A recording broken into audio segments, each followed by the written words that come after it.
Guys, ನಾನು ನಿಮ್ಮ ಸೌಮ್ಯ. ಯಾರಿಗೆಲ್ಲ ಶುಗರ್ ಇದೆ ಹಾಗೆ ಥೈರಾಯ್ಡ್ ಸಮಸ್ಯೆ ಇದೆ ಅಂತವರು ಈ ವಿಡಿಯೋನ ತಪ್ಪದೆ ಸೇವ್ ಮಾಡ್ಕೊಳ್ಳಿ. ಶುಗರ್ ಹಾಗೂ ಥೈರಾಯ್ಡ್ ಸಮಸ್ಯೆನ ಕಂಟ್ರೋಲ್ ಮಾಡೋದಕ್ಕೆ ನಾನೊಂದು ಸೂಪರ್ ಡ್ರಿಂಕ್ ಅನ್ನ ತೋರಿಸ್ತಾ ಇದ್ದೀನಿ. ಇದಕ್ಕೆ ಬಳಸ್ತಾ ಇರುವಂತದ್ದು 1 ಟೇಬಲ್ ಸ್ಪೂನ್ ಅಷ್ಟು ಧನಿಯಾ ಕಾಳನ್ನ ಬಳಸ್ತಾ ಇದ್ದೀನಿ. ಇದ್ರ ಜೊತೆಗೆ 3/4 ಟೇಬಲ್ ಸ್ಪೂನ್ ಅಷ್ಟು ಮೆಂತ್ಯ ಕಾಳನ್ನ ನಾನು ಇಲ್ಲಿ ಉಪಯೋಗಿಸ್ತಾ ಇದ್ದೀನಿ.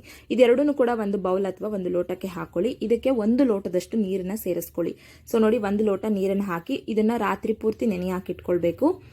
ಓವರ್ ನೈಟ್ ಇದನ್ನ ಸೋಕ್ ಮಾಡ್ಕೊಳ್ಬೇಕು. ಬೆಳಗ್ಗೆ ಎದ್ದ ತಕ್ಷಣ ಇದಕ್ಕೆ ಇನ್ನೂ 1 ಲೋಟ ನೀರನ್ನ ಸೇರಿಸಿ ಒಂದು 5 ನಿಮಿಷ ಚೆನ್ನಾಗಿ ಕುದಿಸ್ಕೊಳ್ಬೇಕು. ಎಕ್ಸಾಂಪಲ್ 2 ಲೋಟ ನೀವು ನೀರು ಹಾಕಿದ್ರೆ ಅದು 1 ಲೋಟ ನೀರಾಗಬೇಕು. ಸೊ ಆ ರೀತಿ ನೀವು ಇದನ್ನ ಚೆನ್ನಾಗಿ ಕುದಿಸ್ಕೊಳ್ಬೇಕಾಗತ್ತೆ.